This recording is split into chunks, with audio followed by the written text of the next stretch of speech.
Sam, I want to start with an idea today. I have an idea that I genuinely believe is going to be big if somebody does it. I've tried to convince one of my smartest friends to do this, but they're already a little too rich and too happy to go try something new. So I'm putting this out there to the universe. If anybody does this, more power to you. I feel like I can rule the world. I know I could be what I want to.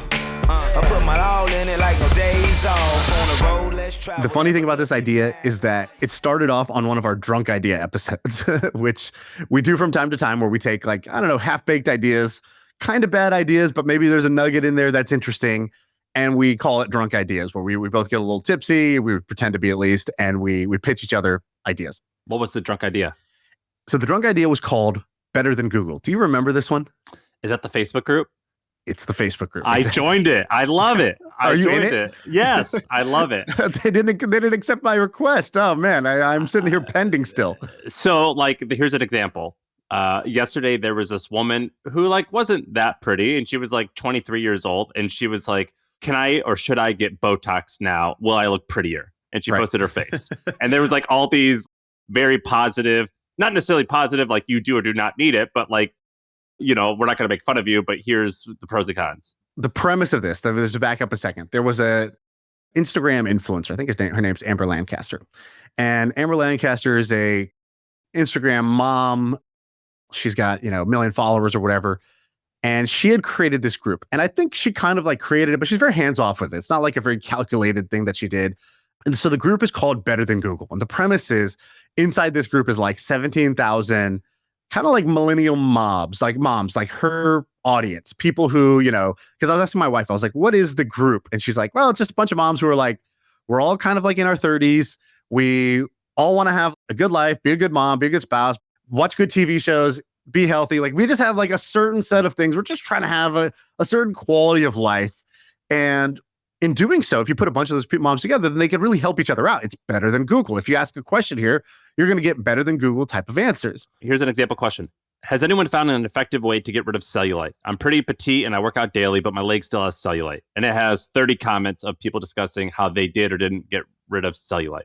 100%. It's like a media company. It's got juicy content, just like clickbait, click-worthy content. But there's no editors, there's no writers. This is just people's real lives. So a woman went on there and she was saying, my husband was cheating on me. I found out. I confronted him about it. He got really defensive, and I want to file for divorce. But then over the last few days, I noticed he referenced things that were in my private messages, my messages to other people. How is he reading my iMessage? And then the world's greatest tech support was in the thread where it was all right, you need to log out of your iCloud. You need to do this. You need to do this. He might have a second iPad that's connected to your thing, and that's how he's being able to read this. And they really helped her out. She's like, oh, thank you. I figured it out. There was this iPad and whatever. That's how he was reading my messages. And so now I can do whatever. That's a better answer than you would get if you just Googled the sort of same thing. And it's more trusted. And trust is the key word here. So when I originally came on this drunk ideas thing, I was just laughing. Better than Google is just what a funny way to create a Google competitor. It's what's better than Google? Machine learning, artificial intelligence. It's 10,000 moms who are bored and scrolling on their phone. And it's kind of true, though. The wisdom of the crowds is actually, a very strong force. And the more I thought about it, the more I realized this is actually a really good potential business idea. Here's why. So I've long since had this theory that whenever one thing gets really popular, it creates a craving for the opposite. So we see this in many ways. A classic example of this was Facebook became the biggest social network in the world. And Facebook was basically photos, but it was permanent and public, right? You would post your albums there, everybody could see them, and they stayed there forever.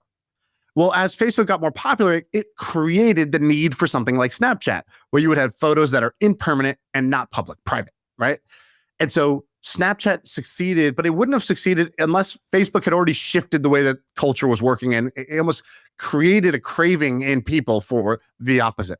And I think you see that today, where the more the world got woke and, you can't say this and you can't say that, and you have to use these pronouns, do this, do that. And then it creates a craving for a character like an Andrew Tate or even a Donald Trump or somebody who's, he's a straight shooter. He's just going to call it like it is. And those people become very popular because they're a counterpunch to the way that things are going, or the other strong opposition. So similarly, I started thinking about this. I said, man, in an AI world, a lot of shit's going to change. And if you're going to just type into, a box and it's just going to give you the answer and it's going to scrape the internet, it's just going to give you some generic answer, that's going to be big for sure. There's definitely a market for that. But what's the opposite of that? What craving does that create? And what I realize is it's going to create the craving for almost like the old village wisdom, right? How you can get answers from a bunch of humans who you could see their name and face and they could tell you things that are their personal experience rather than generically the right answer. And I think that if somebody made an app that was the same premise, the better than Google premise, and it was a community of 10,000, 20,000 moms who were going to answer questions, that would be a really powerful app. I think it would be really addictive because you would get the type of content like the Botox question. By the way, one key thing is you can share anonymously in the groups. You go anonymous and then you post about the infidelity in the marriage, and that's part of why it works. So I think you would need those features. But think about how valuable that would be for a second. Like if I could pick any one customer segment to have like a rabid community of, it would be moms. Like it would be people that control the household budget in America. That would be the most valuable audience segment that you could have. And I think this is the way to get it. Do you remember Cha-Cha? Cha-Cha. Was that like the old search engine that was kind of like this, like a Yahoo Answers type of thing? Yeah. So I'm just pulling this up right now. But basically, I remember it when I was in high school. And so that was about 2008. So it was launched in 2006. It went bankrupt in 2016. And so basically, it was a service. And I didn't actually realize any of this, but it raised $6 million, including from Jeff Bezos. And they had 5,000 freelance guides, meaning people who they hired. And I would send a text message to Cha-Cha. I remember this was during the World Cup, and I was like testing it out. And I was like, what's the tallest and what's the shortest player on this particular soccer team? Because I was just testing it out. And I think I paid them 2 or 3 cents or something like that. And they would message me back in like 3 minutes with an answer. Right. And at the time, it was amazing. And I'm just reading their page now. It looks like they actually had raised up to $60 million. And they had something like 1.7 billion questions a month of people that people were asking. And it was like magic back then because we didn't have Google on our phone. I didn't have a smartphone. And I remember this being amazing. And eventually it went out of business because Google's just better. But I just don't know if it could ever make any money. I think I paid like 2 cents or something like that, a text message. well, that's the beauty of it. You don't need to actually pay for an expert answer. So like, here's some different analogs to this. So you have Quora, which is a bunch of more, I would call it tech nerd type of community. And then you have GLG, which is highly paid intellectual information, right? And there's a different customer for that. For the customer for that, it's going to be a hedge fund or some sort of investment banker or something like that. And then you have Google, which is the general search. And, Google's market cap today is, I think, 2.3 trillion. And if you think about like search on the internet, so the general search on the internet, Google, was 2.3 trillion. And then you can like silo that into different things, like searching for restaurants. It's like Yelp. And I don't know what Yelp's market cap is. I mean, it's billions, but it just hasn't grown in years. 2 billion, right? So, the search for restaurants and handymen in your area became 2 billion out of the 2 trillion. And then Glassdoor, which was like search for, good places to work. And then you have search for jobs, and then you have search for whatever. And there's 1,000 tiny search engines. And these are all like single digit billions companies for the most part that got created. And so I think, and then we have DuckDuckGo, which is kind of like for the, tech savvy person who cares about privacy and likes to not be doing the mainstream thing. Here's DuckDuckGo. And we've talked about them before about how much insane amount of traffic that they have. So I think that while search and this kind of question answer thing feels like a solved problem, and even the kind of community questions and answers, like you would think, well, why not Quora? Why not Reddit? Dude, my wife is not getting on Quora and Reddit. Reddit is just like, it repels women. Like, dude, isn't it funny how Reddit works? So Reddit is, I don't remember what they are now, but 2 years ago, they were like the 6th or 7th most popular website. And yet, if you asked people, do they use Reddit? A very common answer was like, what's Reddit? It's a very strange thing. I love Reddit, by the way. I use like, I do too. It's made for dorks like us, right? It's yeah. guys with body odor, right? It's not made for the millennial mom who wants to go in a high trust place and not get trolled and not get spammed and not get like, made fun of, and not like, she doesn't get all the weird memes, and they kind of like, it's just different. It's a different culture. And so I think that this kind of Reddit for moms angle, which you couldn't really, if you had pitched me that generically, I wouldn't believe it. As soon as I saw better than Google, I thought, man, if somebody really created an app that's supposed to do this, and they seeded it correctly. The beauty of this was it was seeded with only followers of a certain type of Instagram influencer, which created a like-minded community of members, and it excluded the general trolls of the internet. If you could find a way to do that again, I think that thing would scale, and I think that thing would be really, really valuable. The value per user would be really, really high. Let me play the pessimistic person right now. Are you going to devil's avocado me? Yeah, I'm a devil's avocado you. I've built a handful of things, and one of the hardest things that I've tried to do that I've not been able to pull off is getting people. So like I own a variety of Facebook groups. Some of them have 80,000. There's one or two most of them have like 2 or 3 or 5,000. One has like 80,000. And when we started them, I wanted to do a Facebook group because Facebook is where the person already was. When I started a lot of these, it was like 2014, 15. And my reasoning was that getting someone to go specifically to a website, like, for example, let's just say that you had like a food recipe website. And then they're like, well, let's just create a community for our readers to talk. So getting people to go to myrecipes.com/forum and to actively participate is one of the hardest things that I've ever had to do. And I've never actually pulled it off. And so I think there are people who do know how to pull it off. I think those people are rare. Getting people to come to a destination to type new content and to register for something, that is one of the hardest things to figure out, I think, when it comes to mostly internet-based companies. I agree. I'm not saying it's easy. I'm just saying I think there's a $1 billion idea here, but like most $1 billion ideas, it requires threading the needle. I'll give you one other analog to this. So in terms of shopping, you have the big retailers. I could go to, Target.com. I could go to Macy's.com, whatever. And then Amazon came out, and Amazon was like, cool, we'll just aggregate all the products. And Amazon's the Google of that space, right? It's the general shopping search. Then there's Etsy. And Etsy is like a complete counter to Amazon. It's never going to be bigger than Amazon. It's always going to be some tiny fraction of Amazon. But a tiny fraction of a giant number is still a pretty damn big number. And what Etsy did was they were like, cool, we will do basically moms buying from other moms. So how do we do handcrafted goods? How do we do things that are personalized? Kind of the non-scalable, non-generic products only.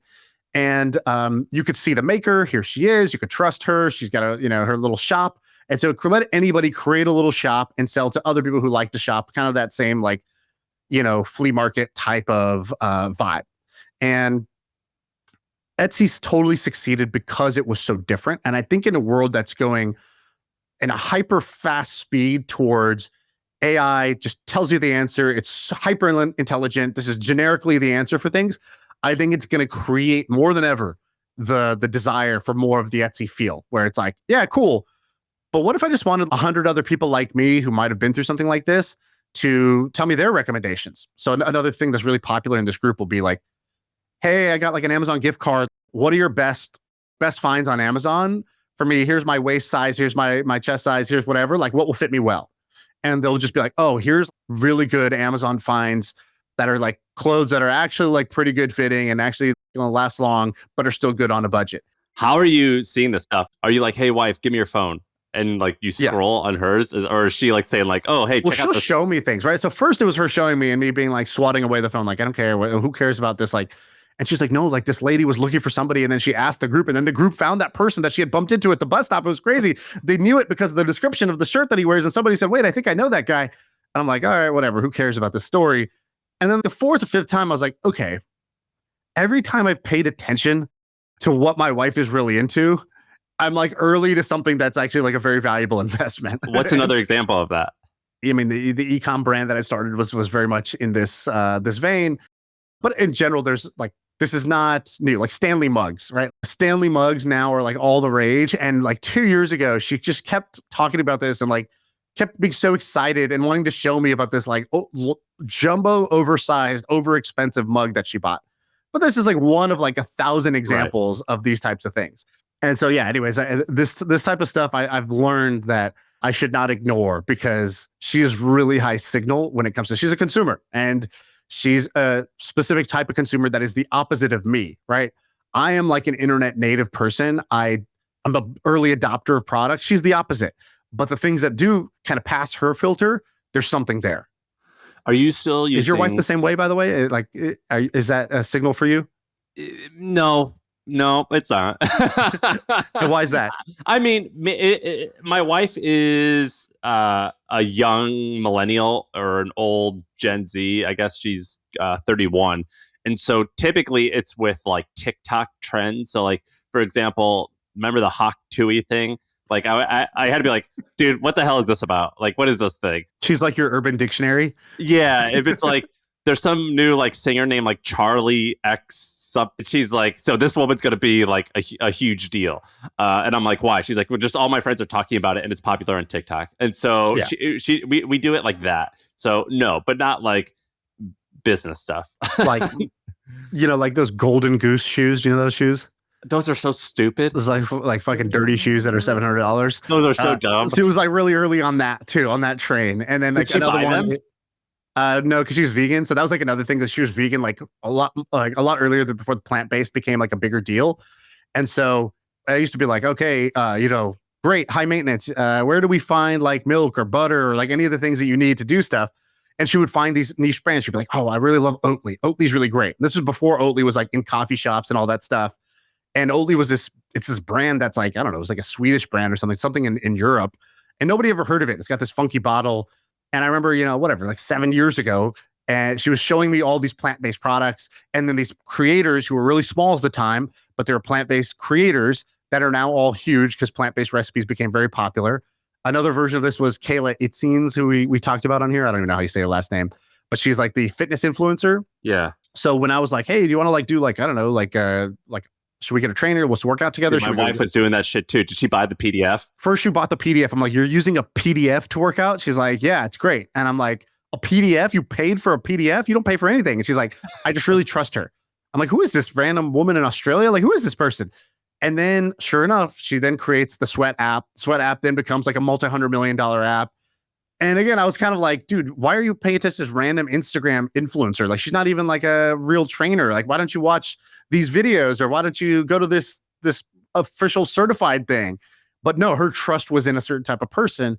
And I kind of wrote that off. But then later I learned, like, actually, that's just the way the world is going. That's where people are going to get their information. That's where people are going to get their trust from in a kind of noisier world. Sarah was like that with me with Emma Chamberlain. Do you watch Emma Chamberlain? I don't, but I know about her. Dude, this woman is the best. I'm like, she's like Casey Neistat for chicks. And I'm like going back and like watching all of her old stuff. She is so darling. Like, I'm all about it.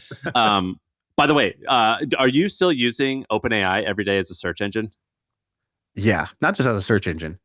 Can I tell you about a crazy thing that I did with OpenAI, ChatGPT, basically? Yeah, what?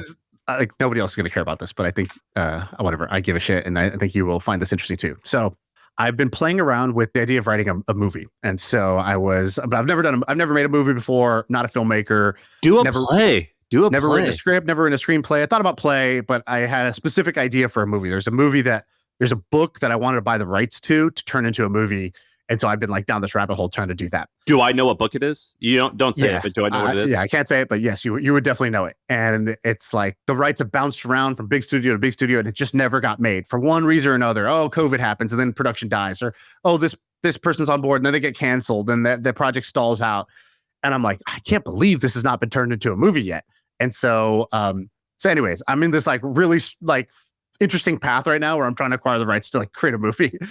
But along the way, I was like, hey, maybe I should like figure out how movies are even made and like how this works. So aside from like normal ChatGPT stuff where I'm like, how do movies get made? What's the name of the person who doesn't know how to do anything, but provides the money and the will to make it happen? They're like, that's called an executive producer. And like, I had a kind of amazing magical experience with ChatGPT. So here's what happened. I've used ChatGPT to like question and answer. I don't know this, tell me, do this, or explain this to me. What I hadn't used it for was as kind of a creative assistant. Have you ever used it in that way, or should I describe what I mean by that? Yeah, like sometimes what I'll do is I'll upload, like I'll download. I got this tool where, like, for example, Scott Galloway, I love his writing. He's got 100 blog posts. I got this tool where it downloaded in PDF all of his blog posts. I uploaded it all to ChatGPT. I called the voice Scott. I'll write something. I'll say, rewrite it in Scott's voice. And I won't use the whole thing, but I'll just one or two nuggets. I'm like, that's a cool sentence. I'm going to be inspired by that. So I'll use it a little bit like that. Yeah, that's sick. And so I did the same thing. And I was like, you know who I love? I love Aaron Sorkin. Aaron Sorkin wrote, The Social Network and West Wing and Newsroom and a bunch of cool things. He's known for his like snappy, fast-paced dialogue that's witty. And specifically, there's like a bunch of like really nuanced things he does where one character says something to the other. Like, let's say in the beginning scene of The Social Network. So the beginning scene is Zuck talking to some girl he's on a date with. Did you know there are more people with genius IQs living in China than there are people of any kind living in the United States? That can't possibly be true. It is.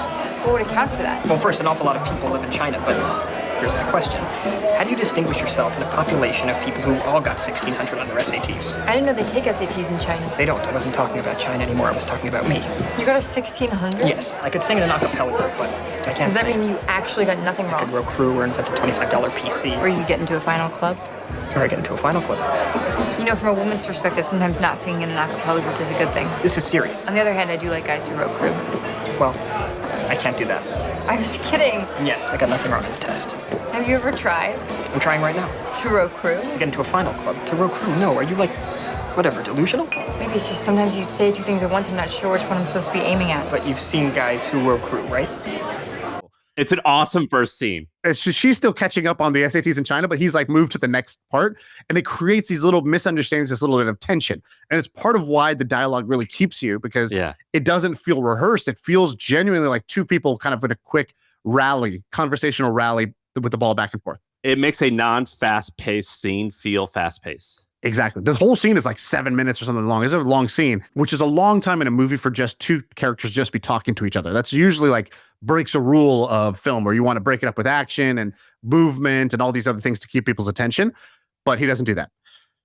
Anyway, so I upload that scene and I say, here's the screenplay for that. How did you upload it? You upload the screenplay? So it turns out all movie scripts are like available online. Like the actual original script is just there online. So I go and grab the PDF. I put it into ChatGPT. I say, you're my creative assistant. We're writing a scene for this movie. Here's the situation. 2 characters, and let's put them in a coffee shop. All right, first I said, explain to me what makes Aaron Sorkin's dialogue so good in this first scene. And then it explains it. I said, great. Using those characteristics, write a new scene for this. And what it did was, so it spits out a scene. And the scene kind of sucks, but it spits it out instantly. And so like, there's this trade between speed and quality. And even though the quality was quite bad, the speed was incredible. It was like took 2 seconds. So then I could just start to inch up the quality by giving it feedback. And so then I'm like, cool, but I don't think it's believable that the character would say this. For the first line, I think you should do this. And then it goes, sure, I've taken your suggestions, wrote it again. I said, okay, cool, but like maybe instead of coffee shop, put it in a restaurant and change it to the restaurant because I want the waitress to say this. And then it does it again. I say, cool, but give me an alternative. Just like, no, not that, but I don't really know why. Just give me another alternative. It gives me another alternative. And I say, okay, cool, but make it faster and snappier. And actually, I want the one character to be a little bit of an asshole. Does it again. And what I realized was I was doing this and I just kind of stepped back for a second. I said, wow, this is amazing. What do I have here? I have a on-demand creative collaborator. It was 1 a.m. when I was doing this. I couldn't have called somebody and be like, hey, do you want to just wake up real quick and just start writing with me? So in the moment where inspiration struck, I was able to like instantly have a genius creative collaborator who spit out instant first drafts, which let me not have to have the blank page, which is the biggest enemy to any creator, right? Instead of being the author, I got to be the editor. So now ChatGPT is the author. I'm just the editor who's like, no, something else. Try again. Tweak this a little bit this way. Give me another variation with this happening. And it would instantly give me another one back. And I thought, wow, the difference here would be, let's say I had a human doing this. They wouldn't have been online. Let's say I caught them the next day when inspiration was half as much as it was in the middle of the night there. Then I would say, can you write a draft of this? That would have taken a week. Then they would have come to me after a week. Again, I'm out of flow. I'm now worried about 10 other things in life. And then they would have given it to me. And now I would have to, as you say, bubble wrap it for them. I'd have to give them feedback, but I can't bruise their ego. They just worked so hard all week giving me exactly what I asked for. So now I have to say, hey, I really like part of it, but I just think maybe we could, like, would you be okay if we tried something like this? Not to say this is bad, but I just want to try just for, and I'd have to do all that. And then I'd bubble wrap it and then I'd give them the advice. Then it'd take another week to get the second draft. And now on the second draft, I have to give half as much feedback because if I really push it even further, or if I say, nope, still try again, bruised egos. So I'm like, wow, you have an on-demand creative assistant who can instantly mimic and learn from any input I give it. Like, write this in the style of this, write this in the style of this, pretend this person is the director, has no ego, takes feedback instantaneously, and creates the revisions instantaneously. And by the end of it, I actually had a dope scene that was written, a dope opening scene to a movie. And I'm a guy who's never written a screenplay before. For me to have done that without AI would have been, I don't know, 100 times harder. So I thought that was pretty cool. How was the output? The final product? The final product is pretty good. It's like, I mean, of course, it's not, Aaron Sorkin, but like, it's a hell of a lot better than Shaan. So, I got a superpower to be able to do that. And I would say it is on par with like the average or slightly above average from a professional who I would have paid tens of thousands of dollars to write me a script. Man, that's like, I guess when I watch a movie, I kind of take for granted that someone had to sit down and write all that crap out. That's so much work. Like, that's so much work. And that would be so much. So when we tell that story of Sylvester Stallone how fast did he do Rocky? He wrote the first draft in 3.5 days. That's insane to me. That's insane. But also, if you watch Rocky, you're like, okay, this is not rocket science. The script is not like super sophisticated either. It's still a lot. You're making a whole world. But let me tell you two other things. So on that note, so you had, so writing the thing, the other cool thing I got out of it, when I wasn't writing, I was watching like videos of Aaron Sorkin talking about his process. And one of the things he says is he's like, people don't understand. To get one good idea, he's like, my brain is a Rolodex flipping through 50,000 bad ideas. And he's like, I have just exhausted so many dead end paths that this could have gone to find the one path that kind of works. And I thought that's such a good analogy for how all creation works. I'm sure you feel the same way about marketing ideas or business ideas. Like, your brain flips through 50,000 permutations of what you could work on and how we could work, or what the business model could be. And then in the end, it pops out and it's like, oh, Hampton's a great idea, dude. Like, congrats. It seems like it just worked right away. It's like, yeah, it worked right away because my brain went through the idea maze on a speed run. And I bumped into so many walls and I flipped through so many ideas and permutations of what this could and could not have been until I finally figured out one that would work.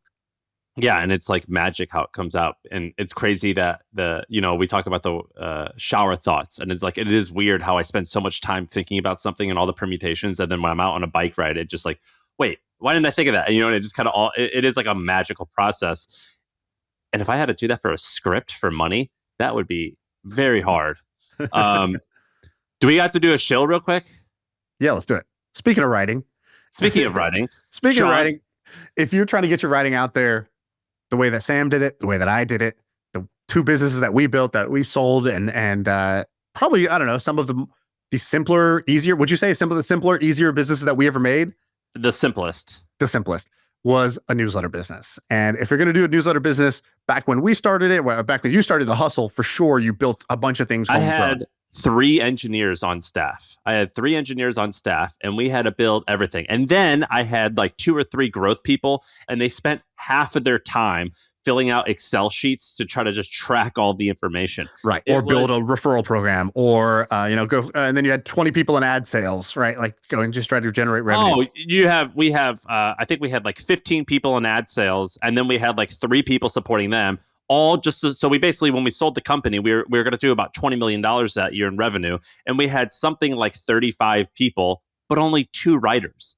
And it was insane. It was insane. Like, it was actually only 2 and writers. One writer was just in case the first writer got sick. Yes, it was 1,500 words a day. It was not that hard. And so we had to build all of these tools. It was a pain in the ass. Let's do a little bit of math on this just real quick. So do you remember what your OpEx, your payroll costs roughly were for writing that one newsletter that had 2 writers, but it had had 33 other people in the company that were doing all the other functions? So 2 writers probably each made $150. So add about 20% to that for healthcare. So we'll just round up to $200,000. So $200,000 for 3 writers is $600,000. And then we had roughly 30 people beyond those guys. So what's that, like $8 million? Yeah, something like that. So $8 million bucks.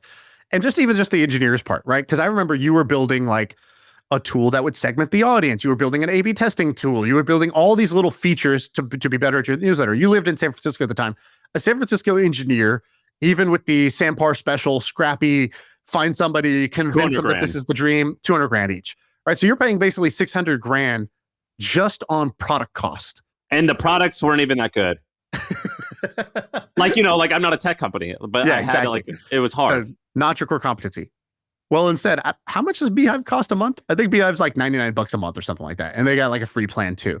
And so instead of spending $600,000 a year, you could have spent $39 a month. That's the price of the most popular plan, the scale plan.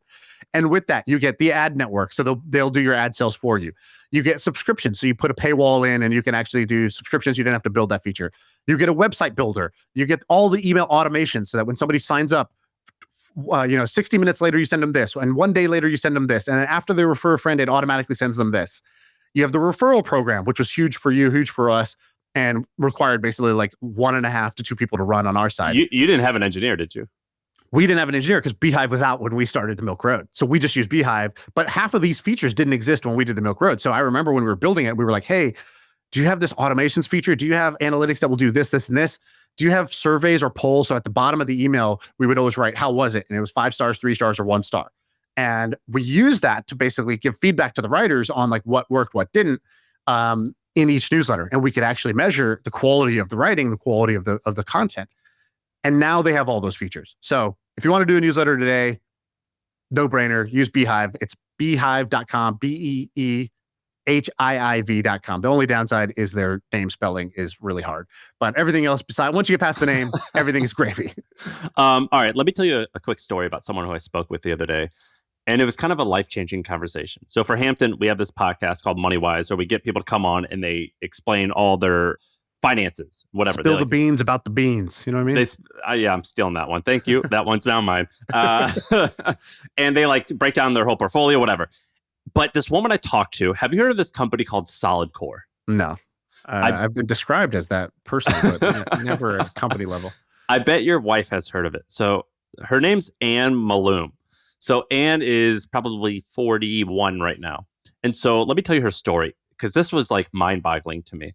So Anne started her career at the age of 25. She started a nonprofit because she was out on a run and she ran by a homeless shelter.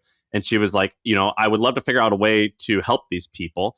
Running has helped me get over a lot of issues in my life. I should start a running club for these guys. And if I make them get up, or if I encourage them to get up early at 7 a.m. to come to this run, maybe that's going to encourage them to make the rest of their day better. And hopefully they'll get jobs, whatever. So she starts this thing called Back to My Feet. And it's a nonprofit that does something like $6 million a year in revenue. So, which is like in like corporate sponsors. She does that over the course of 5 years. So at the age of 31, she goes to LA and she takes a Pilates class. So have you ever seen like a reformer Pilates? It's like this weird like machine where it's kind of like yoga on a machine, sort of. I've never done one, but I've heard it's like incredibly challenging. It's awesome. They're really awesome. It's mostly what women do.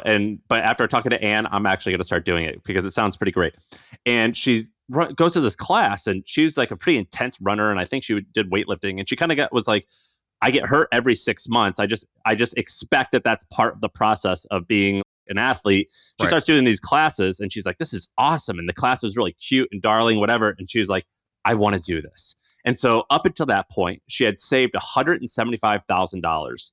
And so she goes back to her hometown of Washington, D.C. And she goes, I want to start a studio and I'm going to retire from my nonprofit, which a lot of people call they're crazy because they're like, why do you want to start like a gym? Like gyms suck. They're horrible businesses. She's like, no. We're going to do a studio business. So she quits her job, I believe in August. And by November, she started her studio. She started with $175,000. She said she transferred her $175,000 in savings, put all of it into the business account and spent basically all of it except for 10 grand over 2 months building out the studio. And so she launches it. And Solidcore, that's the name of the business. It's like that Pilates thing, but it's kind of has like a Barry's kind of edge to it, like Barry's Boot Camp, where it's kind of like cool, like all black like letters. The music is just like 40% too loud. Yeah.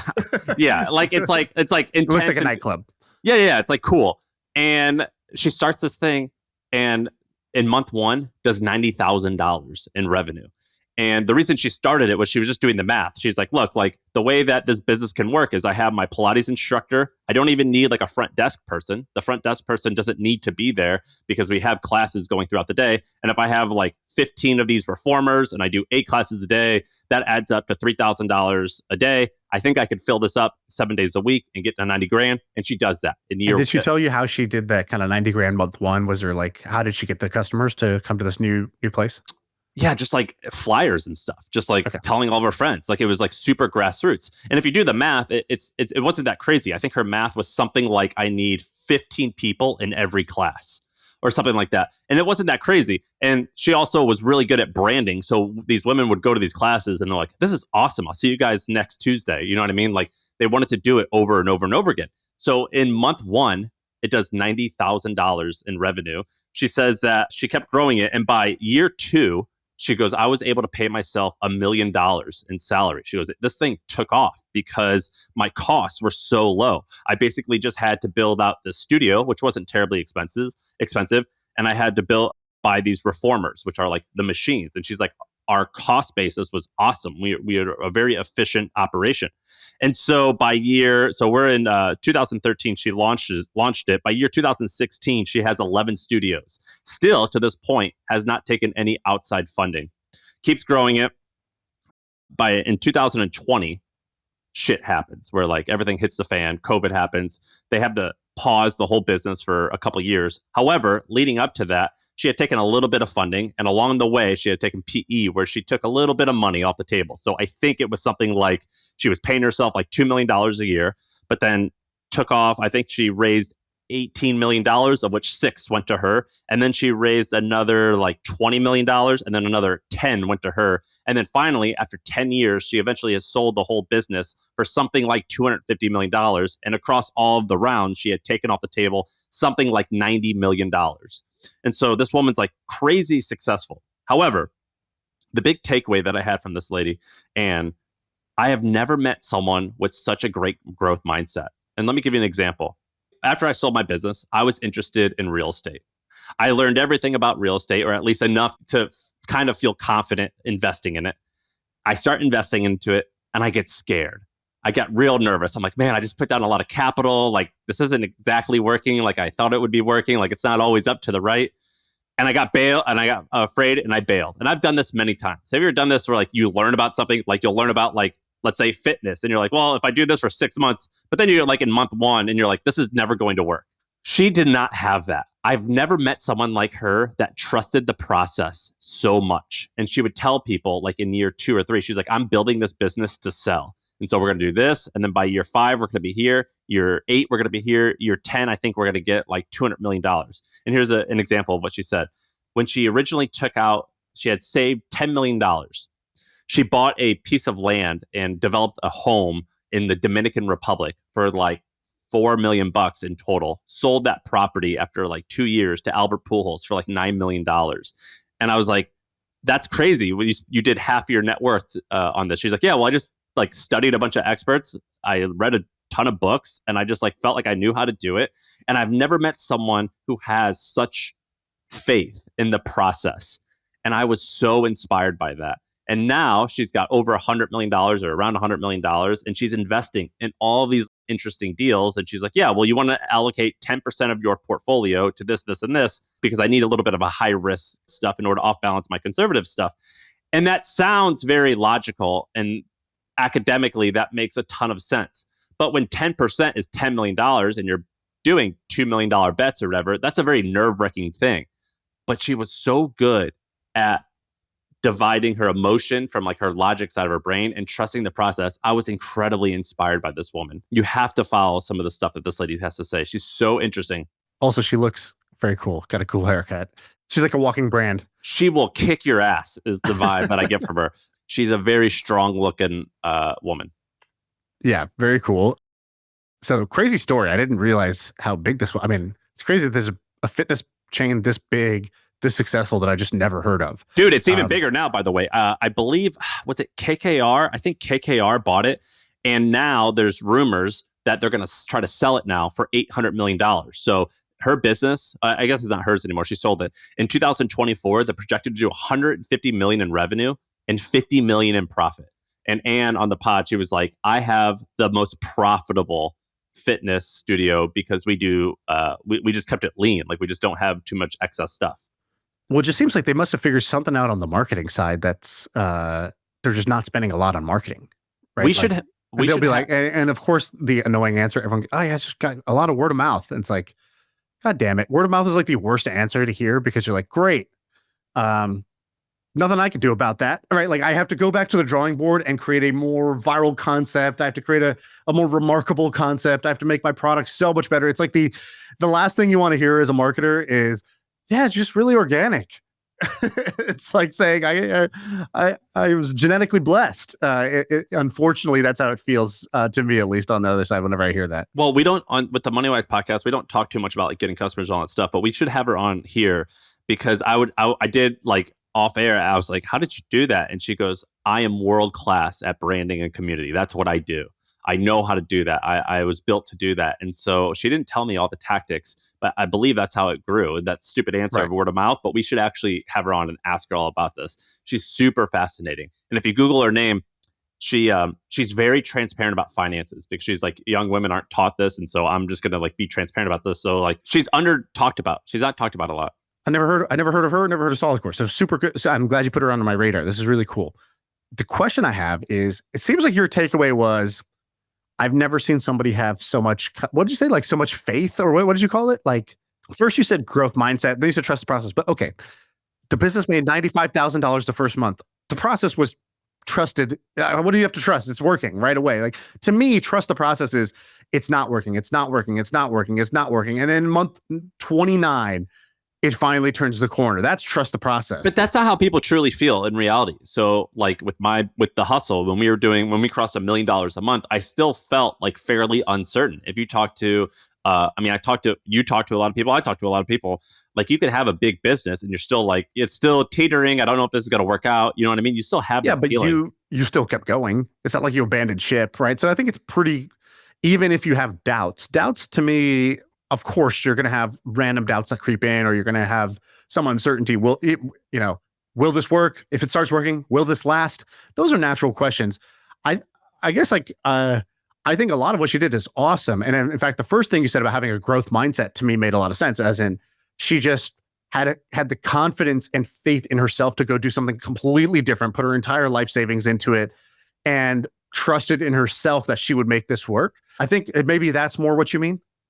No, I mean that, and like when I was asking her about new initiatives and things that she would get into, like she was like, well, I wanted to learn a little bit about stock investing. And like, so I studied all the earnings per share and I learned what all that meant. And like, I bought NVIDIA a while ago and it worked out. And so I guess what I mean is she was quite good at acquiring information and then trusting that information was good, and trusting that the way she learned was good, and trusting that the process that she learned about would give the outcome that hopefully she wanted. Okay, that makes more sense to me. Okay, yeah, I like that. In fact, I had a kind of similar idea. So I'm writing this essay. By the way, you had this in one of your emails. Your what's it called? 5-2 Tuesday? Yeah, where that guy Hoffman, his last name was Hoffman, where he said something like, no good business is a good business, or what did he say? Orrin Hoffman, yeah. He basically was like, I forgot the exact wording of the tweet, but it was, every business looks like a shit show on the inside. The successful ones and the unsuccessful ones, right? I think he said there's no such thing as a good business on the inside. Yeah, every business looks incredibly messy and like upside down on the inside. And I found that that's true, at least in my experience. Like I've never been a part of a company where I'm like, wow, it feels buttoned up. It feels figured out. It feels like this is just firing on all cylinders. This is just a well-oiled machine. You didn't feel that way with Twitch? Dude, no. Twitch, honestly, this is going to sound a little bit bad, but you know, when Twitter started getting big and Zuck came out, and it was a little bit of jealousy or haterade, but he was like, they drove a clown car into a gold mine. That was Twitch. Wait, Zuck said that? Yeah, you never heard this? No, that's awesome. It's one of the first non-politically correct things he ever said, which is like just the honest thing, which is these guys are driving, they drove a clown car into a gold mine. And Twitch very much was the same way, which was Twitch could get 100 things wrong internally, but it didn't matter because they had a network effect, they had a moat, And they had basically, once you build a marketplace, once you get a marketplace to work, you can now screw up so many things.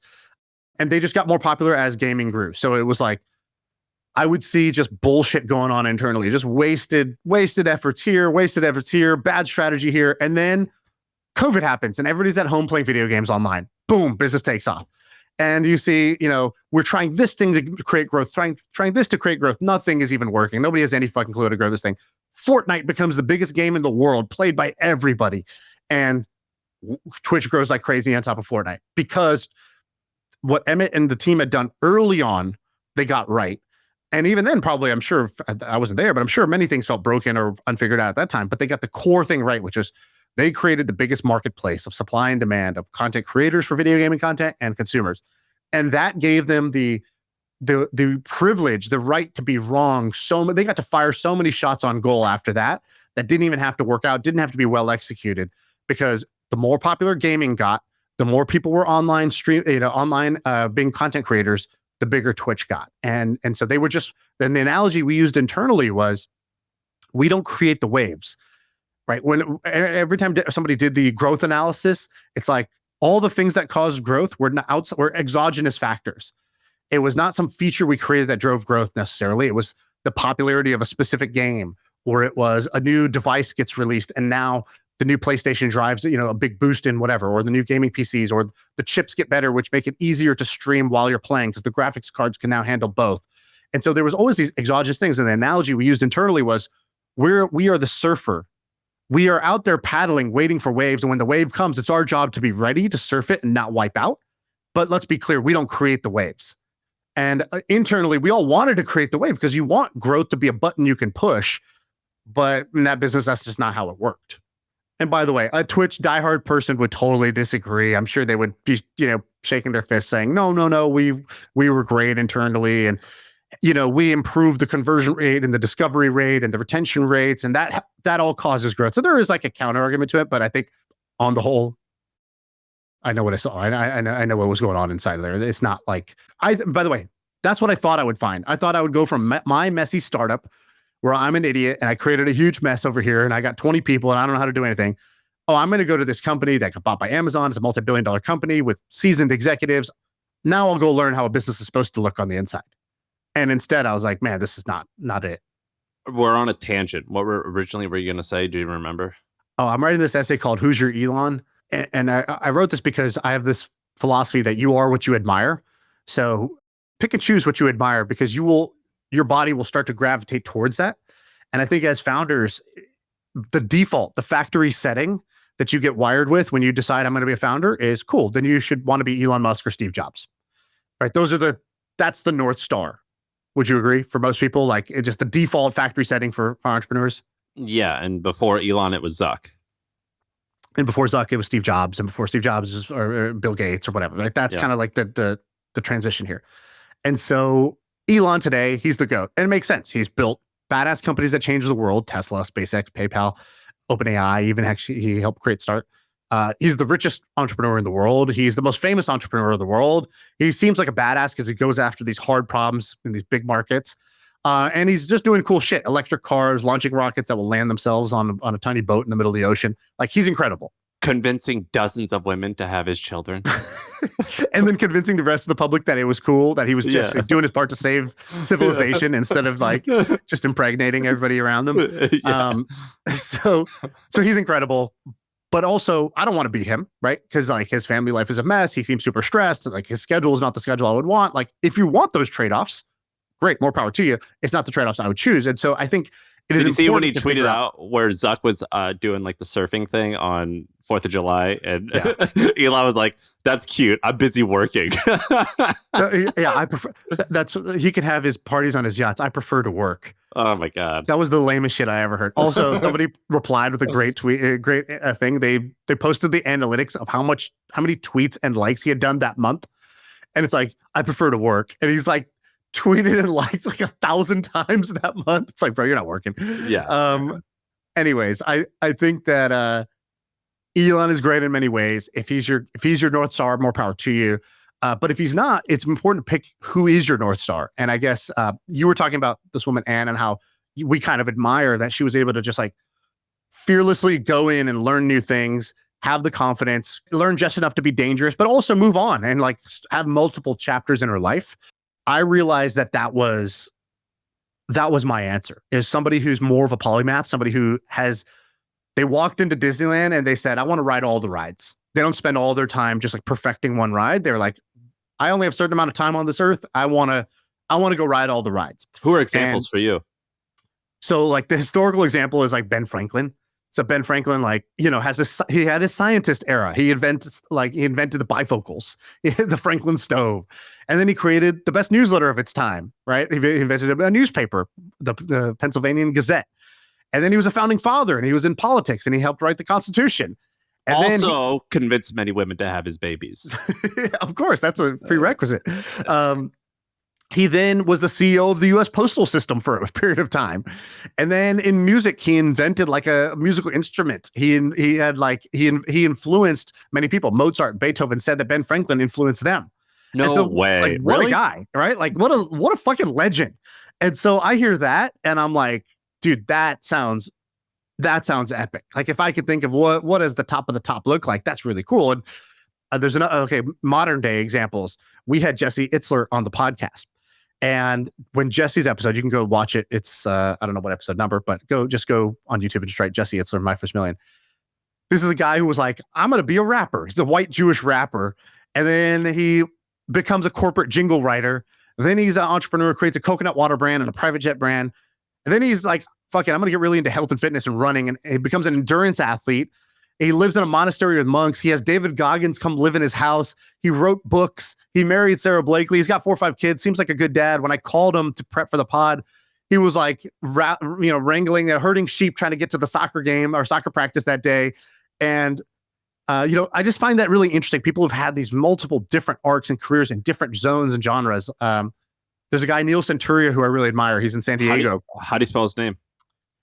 Neil, and then Centuria's Senturia. He's got a great book that is not popular, but I met him and he gave me a copy of his book. It's called I'm There For You, Baby. And, Neil's stories, like he was a Hollywood scriptwriter. Then to try to make a buck, he's like, dude, San Diego's booming. And he got into the real estate development game and helped like kind of fund and build a skyscraper in downtown San Diego. And then he met a kid in an elevator who had a good startup idea and he invested in it. It became Chegg. And then he started a dozen companies and some of them worked, some of them didn't. Some are in biotech, some are in consumer. Like he started a whole bunch of different things. And he's into art. He's got multiple chapters. And when I met him, we went to his house. And he's like, oh yeah, I'm writing this book now about this woman who created the biggest Ponzi scheme. And I think this should become a movie. And he was like, this guy's in his like 70s and he's still going. He's still got ideas and energy and a zest for life. And he's like, doesn't count himself out of any pursuit. And I think I like that. I think I like people who don't count themselves out, who don't feel like I can't do it because I haven't done it. And that limiting belief is just one I don't want in my life. If you Google this guy, there's not a lot of news or information out of him, but there's a San Diego Tribune article and its title is Why Having Fun is Good for the Soul. Yeah. It's about him. I'm down with that. I'm down with that. I'm very down with that.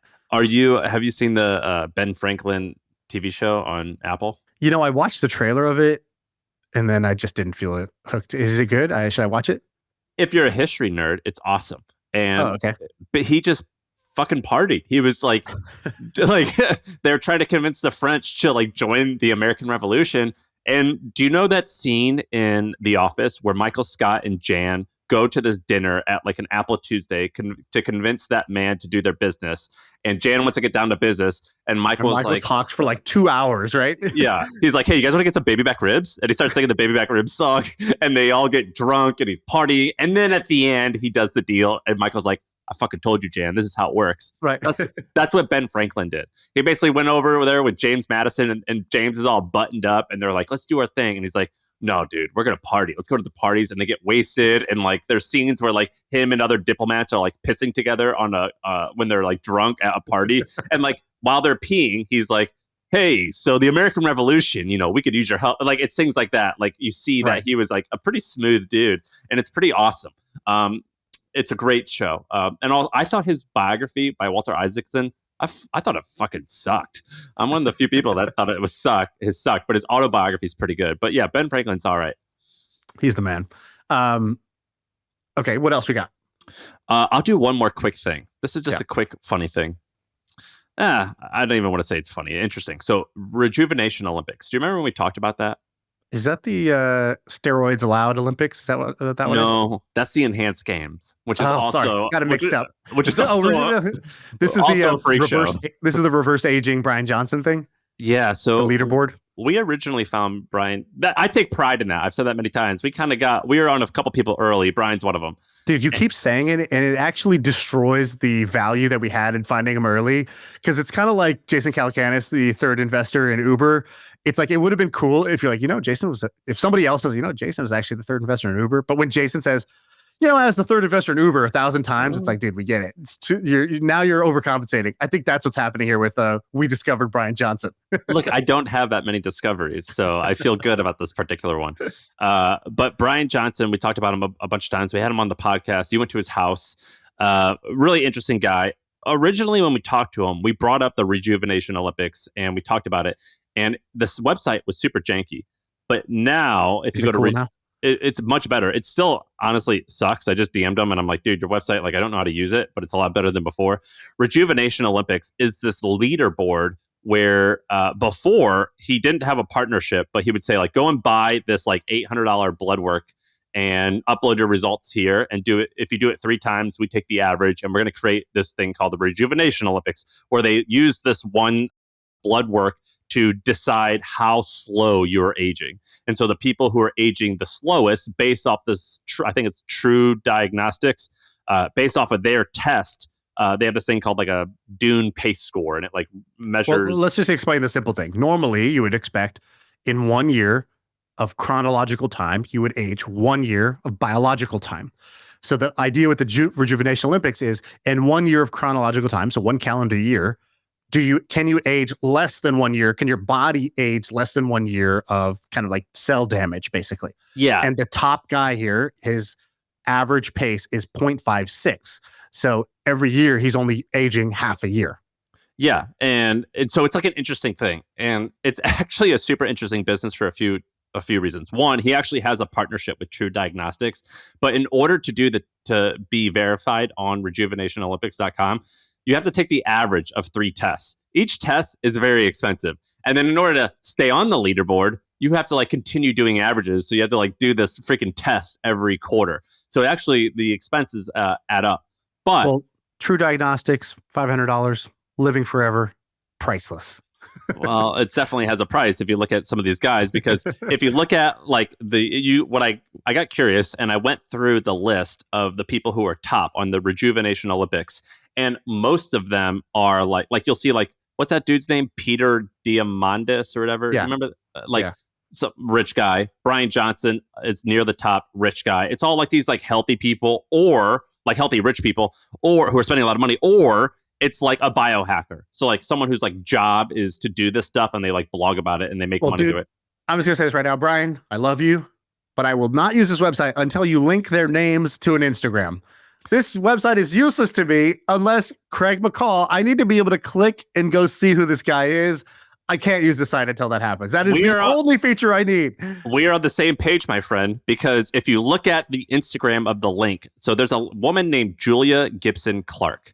Yeah, so roughly 8,000 people have like done this test. And she, at the time when I was doing research, if you go to view all rankings, let's see, is she still up top? She's like in the top 8. Yeah. Okay. So she's number 2. I did research on this woman. She's just a lady. She's just a lady who's like fit. And someone else picked up on this, and they're like, who's this Julie Gibson Clark woman? And they did this article about her. She's like, I make $100,000 a year. Like, I exercise 5 days a week, but like, and I just eat vegetables, but like, I'll just go for a walk sometimes, or I'll rug. Like, I just live like a decently healthy lifestyle. And she's like number 6 or number 7 on this list. And I thought it was awesome that this 57-year-old woman, who's not a very wealthy person, who isn't like a professional at doing all this shit, she's just living like a pretty well-balanced, it seems, life. She's number 7, and she's kicking ass. And if you click on some of the photos, very attractive woman. Like, she looks like a very healthy woman. Doesn't look like she's got any like plastic surgery. She makes $100,000 a year. She eats vegetables for snacks. So like, instead of eating like potato chips, she'll just eat carrot sticks. And she takes just a couple vitamins in the morning, and that's basically it. And she lifts weights twice a week, and she goes for runs twice a week. And then the other day she's just walking a lot. Right. And She's killing it. By the way, I have to apologize to everybody. I did an interview with Bryan Johnson probably like a year ago now. I don't know how long it's been. It's been like 6 months. It's been like a year. I went to his house. I did a 3-hour interview with him. We had professional cameraman. It was great. And I was so excited about it. We came back. I started editing I did a bunch of interviews in LA and I started editing one by one. And, I edited 5 of them. We released them. And the Bryan Johnson one was kind of like my finale. And I was so excited about it, but I was also like, it's a kind of like higher stakes and higher stakes almost because I thought it could be great, but it would require more time and patience in the edit, partly because of the way we filmed it with multiple cameras and whatnot. And I put it off. I got busy and I started doing other things.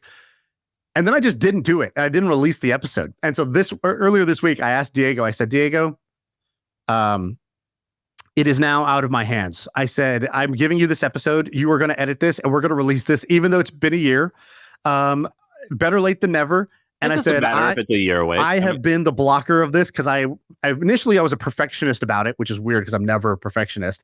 I just really wanted it to be good. And then later I was like, well, now it's been 7 months. Some of the stunning things he's talking about don't even make sense anymore. But whatever. I told him, I said, you don't have to ask me about it. Just edit it and make it good. And then we're going to release it. So I will right my wrong and better late than never here. Dude, no one would no one cares or would know that it's a year old, right? Well, there's some things he says that maybe he's like, oh, we're going to launch this. And it's like, it's actually been launched now or whatever, like, a year later. He's reversed aged. He looks younger now. So, it might throw people off.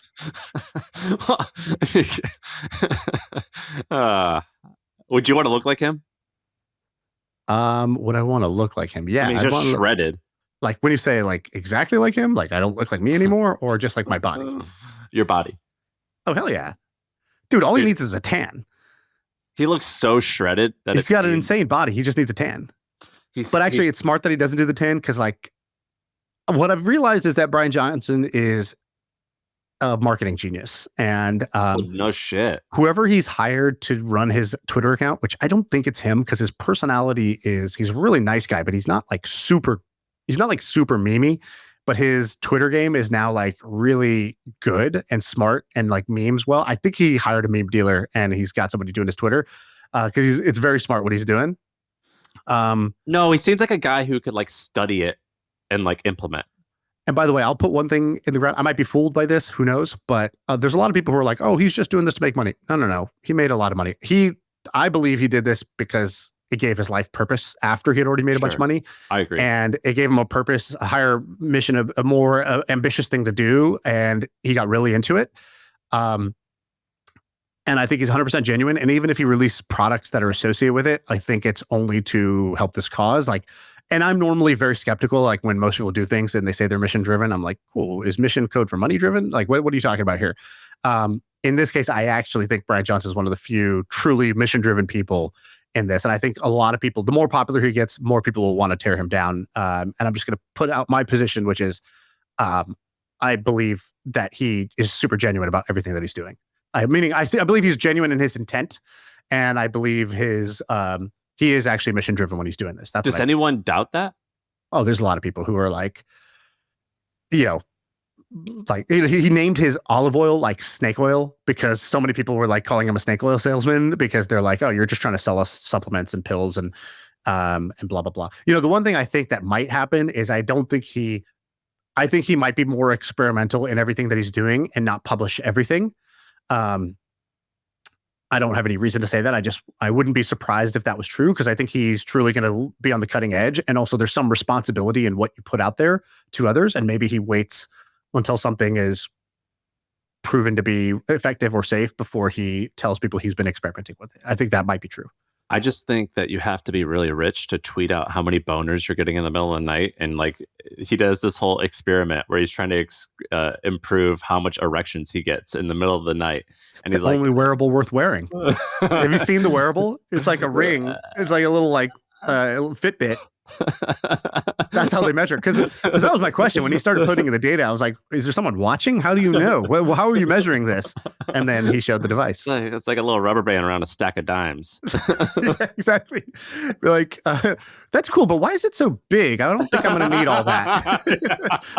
Is there one that fits on a baby carrot? Yeah. Is this a bracelet? Who's supposed to put this, how does it work when you measure it on my wrist? Yeah, exactly. Well, if you made it this far, you got one of our rare dick jokes. All right, is that it? That's the pod? That's it. All right. I feel like I can rule the world. I know I could be what I want to. I put my all in it like no days off. On the road, let's travel, never looking back.